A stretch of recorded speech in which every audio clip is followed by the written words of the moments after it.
I'm Jade, he's Stefan, Hello. and today we're going to talk about happily successful people. So, as you can tell, we are a little behind time because success doesn't mean you always have to be 100% on the dot. Sure, I think that's what we're going to talk about as well today, that it's not always like a set, there's not always a set format and a set way to do things, right? So, for happily successful people, we're going to go through well-being. Yeah.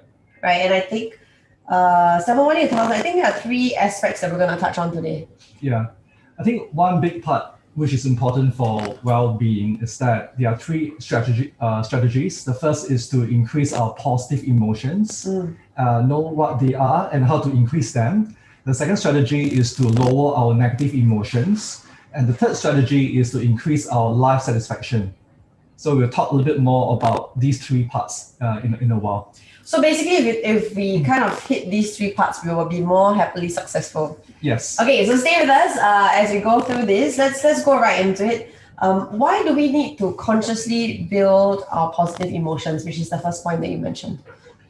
Well, having positive emotions doesn't mean that we just feel good, because when we feel good, we impact many aspects of our lives. So we become friendlier, we are more likely to enjoy our lives. We also have better immune systems. And research has also shown that people who are happier also live longer and also lead to better work performance, relationships, and all different aspects of lives. So it's very important for us to increase our positive emotions. And the reason why I'm saying this is because that we have been brought up in a society that we pay attention to our negative emotions and we become great problem solvers. But when we start to focus on negativity all the time, we have very little room and space and resources left to be nice to other people, to enjoy our life, and to be happier, which is the focus of our well-being development. So how does one improve our positive emotions? Does it mean like, okay, for example, I feel very happy when I eat a nice meal or when I work out? So does it mean I should do more of this? Yes, of course. We first and foremost we can think about how could we plan for positive emotions in a day, right? So sometimes we are so busy each day. Plan? Yeah, I'm like, what do you mean plan for positive emotions in a day? Okay, so one of the positive emotions, there are 10 of them. One of them is called joy, and which everybody know what it is. Yeah. So the question is, do we plan for joy? Plan for joy. Honestly, I think every human being wants to be joyful, wants to experience joy. So I'm not quite sure what you mean by plan for joy. So which means that intentionally, when we live each day or each week, we set up our schedule and think about ways that we can experience joy with ourselves and with other people. And that is what I meant by planning for joy. So if I can ask you a question, Jade, if you maybe in this coming week, what are the activities that you know that you do will give you happiness and joy? Well, definitely like teaching bounce class. I find it very fun because everyone I won't say dance together because I feel like I'm in a club, but bounces together. Also playing netball. Okay. Going skating with my friends. I mean, these are things that I have lined up for this week, right? And like also I have 2 family dinners this week, celebrating my sister-in-law's birthday. And yeah, I'm looking forward to all of these. I'm quite sure like these will bring me joy. So these are great examples that you have planned for joy. Yeah. So the only catch here is that by doing these activities, it will give you happiness. It has a big impact on your well-being, and it also impacts your resilience. And these are activities that you plan for joy. So why I'm reiterating this fact is because in Singapore, we lead a very busy life. We plan for our work. We plan to rush from this appointment to the next appointment. We plan to get things done. But are these activities going to give us joy and other positive emotions? So now with this awareness, I urge you that try to plan for joy in your calendar. I guess maybe I just do it very naturally. Look, I assume that everyone in their week, right? I mean, like, other than work and like school or whatever other like commitments that may not be the most fun all the time, I always assume that everyone plans to do stuff that they like. Basically, planning for joy is just planning to do things that you like and enjoy doing, right? I mean, I just assume everyone does that, but I think this is a reminder in case you don't do that, right? Like maybe you get like what Stefan is saying. Sometimes we can get so caught up with work. I think what keeps me going and makes me feel like, okay, you just gotta, like last week was a really busy week for me. So I was like, okay, you just need to get through this week or this day, like day by day. And I'm like, okay, at the end of today, I will plan for joy, except I thought I'll just plan something that I like doing. Like if I know I'm like have a long work day until 10 p.m., I will try my best to have supper with someone. Like I'll line up a supper, like, hey, you want to meet for supper? Because then I'll at least look forward to, at the end of a long day, I have like a nice meal with someone that I want to have a meal with. Yeah. So that is planning for joy. Yeah. Okay, so something as simple as that. Yeah, because meeting other people give you joy. Yes. Okay, right? maybe not for introverts.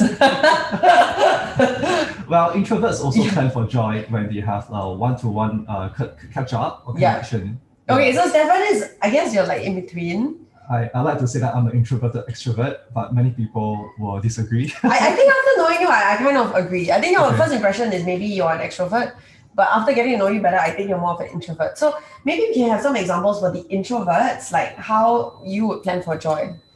Well, because we have cats. Yeah. And they are around, by the way.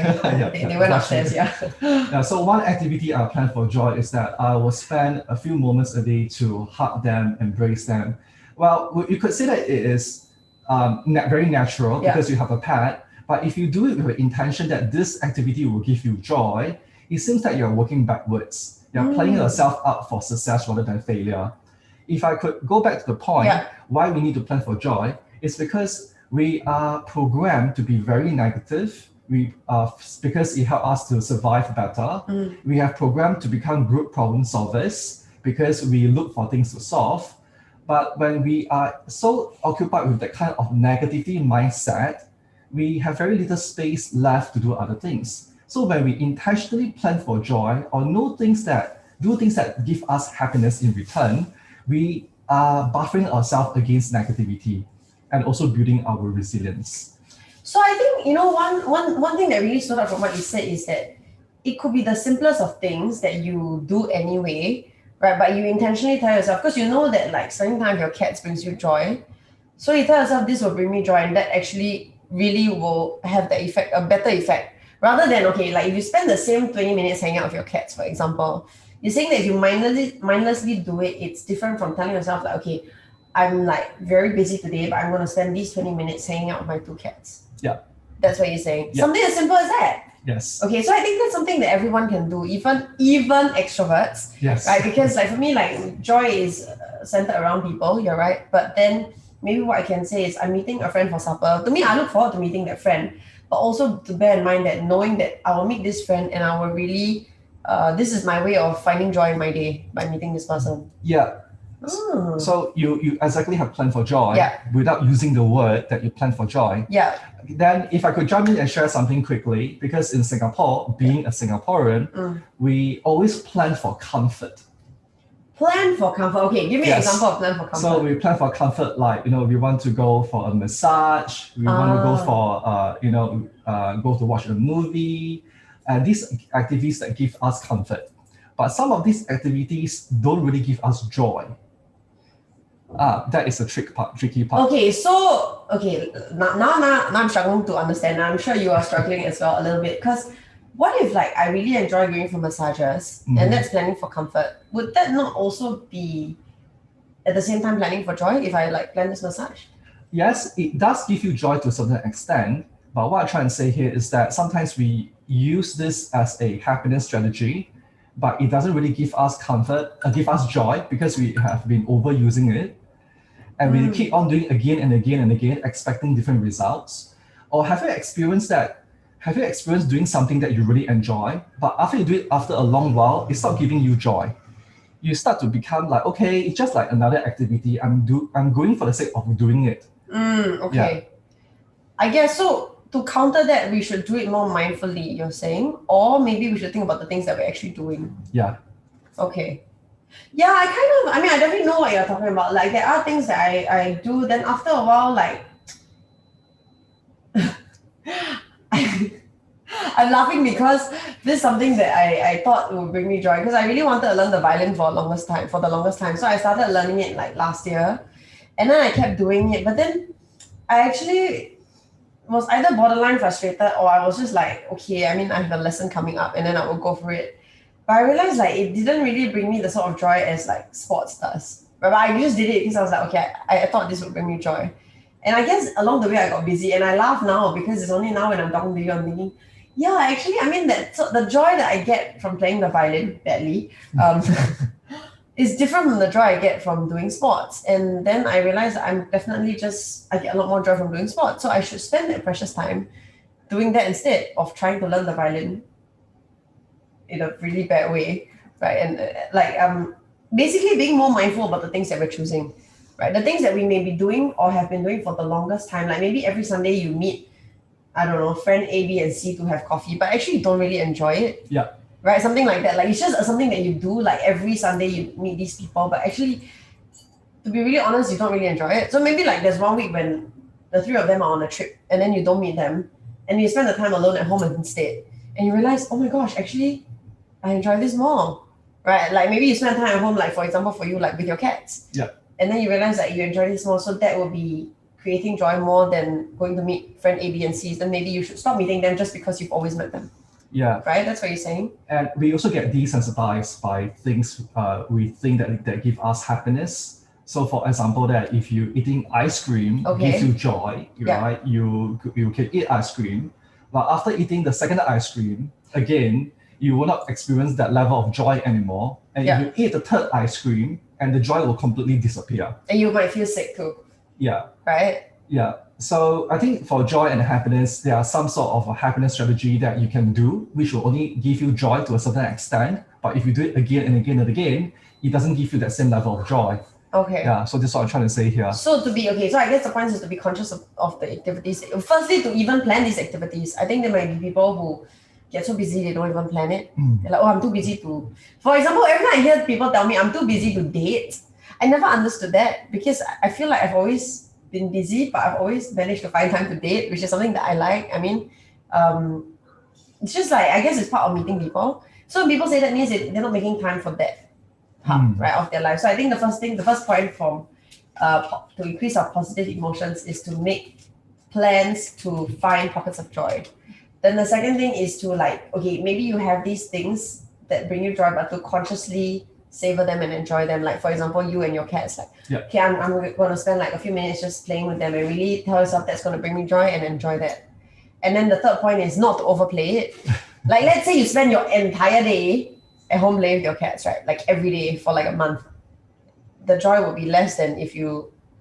Well, maybe what I'm trying to say here is that you don't have just one activity, so you alternate a few of them. Okay. And some activities that you overdo it again and again and again, so you don't get really joyful anymore. Yeah, so we have to watch out for that.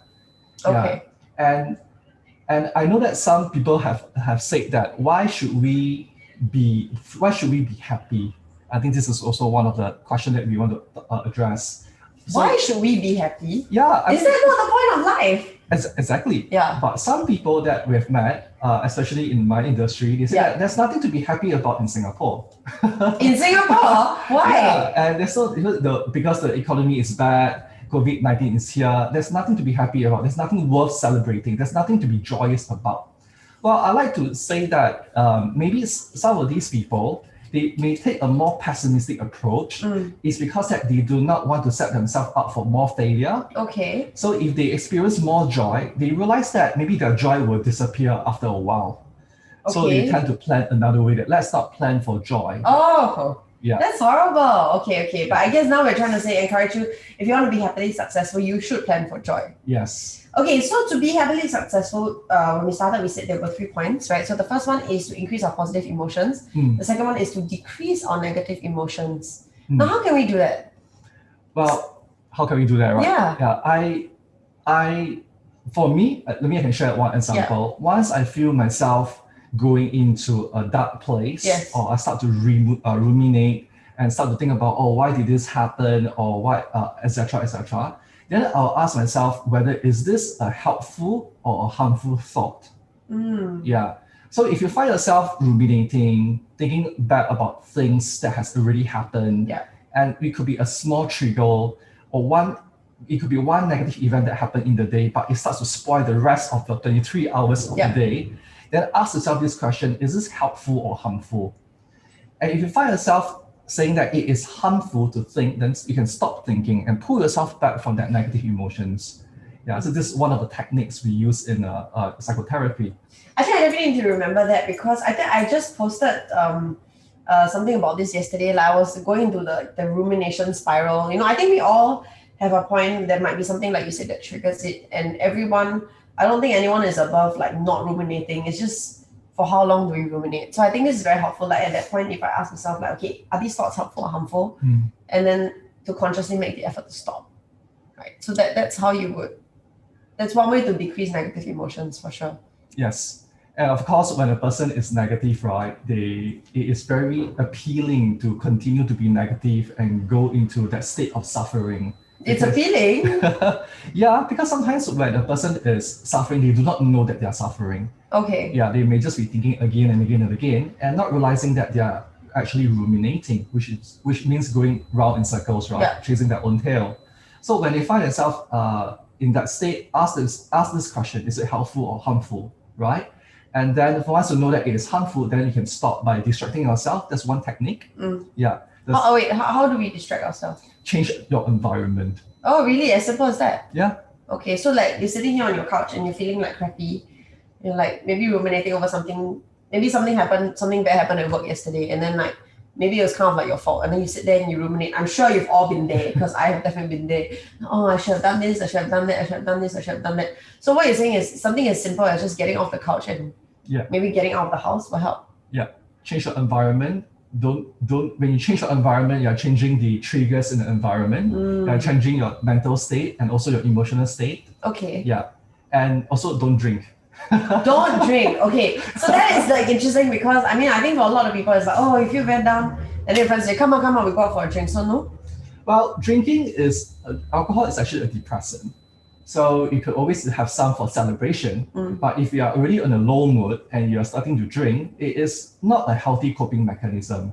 You will create dependency, and in return, it will affect your sleep pattern, it will affect your mood, and also it will drown out your emotions. On this one, like I can't say that I'm not a fan of having a drink or two or three, but I definitely agree with you on this. I have to say, like when I'm in a down state, drinking actually really makes me feel worse. And it makes sense because it is a depressant, which I think a lot of people don't realize. Right? I would say go for a workout. That's how I like the easiest way is to like just find something, even if it's not like a major intense like bound session, like just move your body. For me, like maybe go for a walk or something. I think it does help. Yeah. And apart from exercising is great, I think Jade is really good at this. Once you perspire, all the good hormones come back to you and you release all the stress hormones, which is the cortisols, right? And if let's say you don't want to run or you don't want to exercise that particular mode, the other activity that we can do is to take out a piece of paper and write down all your thoughts. Like kind of like journaling, I guess. Yeah. And externalize all the negative thoughts. And after you're done, just close the book and move on to your next part of the day. Oh, as simple as that. So it's basically like putting down all the crap on paper, and maybe you can throw away the piece of paper even. Brain dumping. Okay. So those are actually really helpful tips on how to decrease our negative emotions. So to be heavily successful, again, let me reiterate, is to increase positive emotions, decrease negative emotions, and then we have to work on our life satisfaction. Yeah. Right. That's the third point. So that one I think is a bit maybe not as easily understood. What is this thing called life satisfaction? Well, life satisfaction is simple measurement of our well-being, and well-being and happiness is all very subjective. Yeah. Right. So if you could ask a few questions, like if you could ask, maybe one of the questions that I will ask is, if you could live your life all over again, would you change nothing? So that's a question for life satisfaction. Yeah, this is one of the questions in life satisfaction. So if let's say there's a score from 1 to 7, 1 is strongly disagree, 7 you strongly agree, how will you rate this? Okay, so maybe we should do like a life satisfaction scale. Okay. Do you have a bunch of questions that maybe we can ask and just to get you thinking about like how satisfied you are with your life? Sure. Okay, maybe I need to grab my laptop. Sorry, this is over there. Okay. Then I'll ask the questions so that we can ask in the sequence. Yeah. Okay. There you go. So there are 5 questions in the life satisfaction scale. Okay. So the first, So let's do this together, Yeah, right? I'll do it as well, yeah. Okay. Okay. So before we answer the questions, we just need to understand that you can rate from 1 to 7. Okay. 1 means that you strongly disagree. Okay. 7 means you strongly agree. Okay. So 4 would be neither agree or disagree. Okay. Okay, so question number 1 for life satisfaction is, in most ways, my life is close to my ideal. Okay, I would say mine's a 5. Okay. Yeah. Okay, you can do a mental score. Yeah. So Okay, we'll do a mental score. Okay. Testing my math, but okay. Okay. So second question. The conditions of my life is excellent. Let me repeat that again. The conditions of my life is excellent. Okay, I will give it a 6 Okay. for myself. Yeah, for those of you who are listening Yeah. in, write down your score. Remember, scale of 1 to 7. So if you strongly agree, it's 7. If you strongly disagree, it's a 1. Okay. Number 3, I am completely satisfied with my life. Wow. You can, if you want to say up if you want. Or, No, I'm thinking, I'm okay to say it. I feel like if we share it, then, everyone can learn together. Completely satisfied with my life. I would actually give it a 4, which is like, 4 is like the neutral point, because I'm neither completely satisfied, nor am I dissatisfied with my life, I guess. So I'll say a 4. Okay, thank you. Yeah. Thank you. Okay, question number 4. So far, I have gotten the most important things I want in life. I repeat that again. So far, I have gotten the most important things I want in life. I would say it's a 5 for me. Okay. Yeah. Remember all the score? Yeah. Okay. I'm at 15. I'm at 20 now. Okay. Okay. Yeah. So, and if you have remember, take it down, and then this is the last question. If I could live my life all over again, I would change nothing. Okay, I'll give it 6. So I'm at 26. Okay. So pass. So for those of you who are listening in, right, I would like you to total up your scores, and then you do a division by 5. So you have the median. Okay. So mine's 26 divided by 5. I think you need a calculator. 5 points. Okay. Yeah. Since we're being that specific, I'll use the calculator for this. Most likely you get decimal point. Yeah. But there are those who don't get decimal point. Okay, 5.2. 5.2. Okay, Yeah. great. So here goes, right? If your score is between 5 to 6, Okay. keep on doing what you're doing. You are in a good space for life satisfaction and well-being. Okay. And I also encourage you to maintain this and continue to share your engagement, the activities that you do with other people. Oh, okay. Because you're in the right space. Okay. Okay, if you're at 5 and 6 range. But if you're at the 3 and 4 range, at the 4 range, you're in the borderline. Not saying that you're bad, but means that there are ways that we can improve. And if you're at the 3, I urge you to do something now. To change your life. Yeah, to improve, to look out for good things, to apply positive psychology or happiness tools, right? If you score 2, you need to do something urgently. Okay. Yeah. Okay. And some people may ask, what happens if I score 1? If you score 1, message me after the talk. I think we need to talk about this seriously. Yeah. You need to talk to someone professional. I think I highly encourage that. Oh yeah, if you score a 7, come and talk to me also. Come to talk to us also. So we can learn from you. No, it's not possible to get 7. Oh, it's not possible. It's very difficult to get Really? 7. Okay. And I want to know how you do it. Okay. And I want to know whether I want to learn from you, right? Okay, yeah. So yeah. Okay. Well, I guess, I mean, this is like a very simple little test. So thanks for bringing us through that. And it's just a good way to gauge, I think, giving us a gauge of where you're at, because I guess it's not possible to be entirely satisfied with your life, because everyone is human to want to strive or to have things that you would think about, right? But I think that, if you're like at a 1, jokes aside, like really you might need to seek some professional help because you could possibly be quite depressed. I think, right? I mean, I'm no psychologist, but at least from my studies, I would think that means you are so dissatisfied with your life that you probably feel really down. Yeah. Right. So, I mean, that's a good scale. Like, it's a good gauge. Maybe to round up, we can maybe talk about what are things that we can do, like since we're talking about scales and stuff like that, what are things that we can do or things that contribute to our life satisfaction? And I ask this because I watched a movie the other day. I know, very rare that I watch a movie. It's because it was based on the Beatles.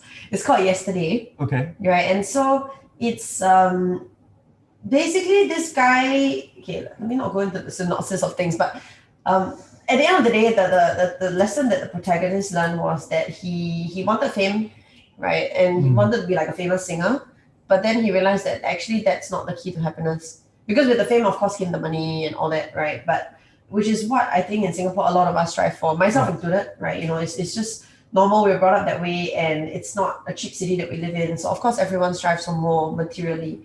But I guess the movie was thought provoking because it made me think like, so it probably isn't that, you know. So I just want to check like, since we've done the scale, what are the things that we can try to work on to improve our life satisfaction? For example, if you're a 3 or 4 on the scale, you probably don't need professional help, but you would want to get to a higher level, because a higher level means you're just happier with life. Now, by the way, like scoring high on the scale doesn't mean your life is very good. It just means that you think that your life is good. And actually that's all that matters, right? Yeah. Right. So I think maybe like, Stefan, maybe you can tell us like from a scientific and professional standpoint, what are the things that contribute to a person's life satisfaction? One of the good ways is to reach out to other people, form close relationships, and also meaningful relationships. So one of the happiness well-being studies have concluded that if we practice positive emotions, such as gratitude, it will make us happier and much more satisfied with life.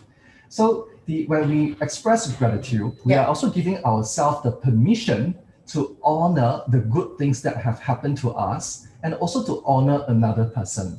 So when we show appreciation and gratitude, it could be to oneself, to another person, or to a group of people, let's say your colleagues. This will help us. This is one of the great ways to increase our life satisfaction. Okay, I did not expect you to say that, to be really honest. I don't know. I mean, I guess I was expecting a more practical answer. Like if you increase your, for example, level of attractiveness. Like a lot of people are unhappy, and they share with me also this, like, I guess it also because I started teaching like fitness classes like Bounce, right? So people share with me like, I really want to lose weight. There are a lot of moms who maybe put on weight during pregnancy and they are quite unhappy about that. And then that's what they share with me. So would that not increase a person's happiness? In terms of physical attractiveness? Yeah, I guess so, yeah. Well, I'm not quoting this based on my personal experience. I'm quoting this based on research in positive psychology. Your physical attractiveness has zero to small impact to life satisfaction and overall well-being. Zero to small impact. Wow. Yeah. How you look. In fact, we know that this is good. We have known that your physical attractiveness, how much money that you earn. Of course, there's some impact between money and happiness. We can talk about that in a while. And what is the level of education plus what is the level, your economic status, has zero to small impact to happiness. Wow. Okay. So I think this is quite good, because I feel like maybe people are chasing the wrong thing, right? So like, I mean, I really sometimes I also want to, for me, from a health point of view, like I feel like you should try to be in, like, you know, just a good weight and shape. Right, but I think that it's very interesting, because we look at very attractive people and we assume that they must be happy, right? Or we assume that if I look like them, I will be happy. But it's like research has actually proven that is not true.